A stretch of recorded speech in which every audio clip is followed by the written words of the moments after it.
Guys, kaya pala ni magtakbo kasi yung kanya umalog-alog oh. Ninagpitan ng maayos. Yan. Oo naman si ate. Master siya ng malala. Pero hindi rin tumakbo. Tingnan nyo guys oh. Good yan boy. Oh. Laki na gasto niya eh. Tapos ganito lang yung mangyari sa kanyang motor guys. Ayan oh, umiikot na oh. Malamang napudpud na yan. Ayan guys yung motor guys, para makita ninyo. Ayan.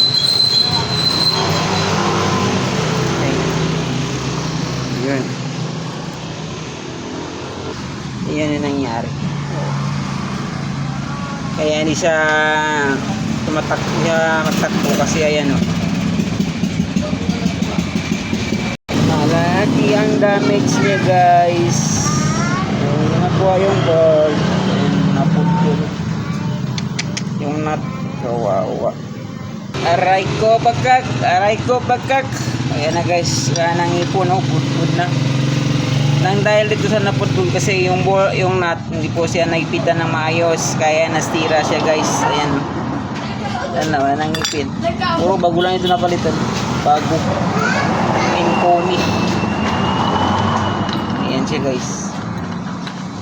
Pero maluwag pa rin oh.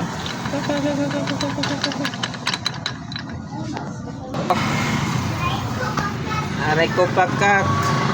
Kastong malala si pakak. Bilog na wala nang gear. Ayan guys ang motor. Ayan oh. Ayan. Mio 125. Gastong malala. Bilog na bilog. Wala nang gear. Umiikot-ikot na. Ano yung problema natin ngayon ito? Ito yung problema natin, yung ipin niya guys.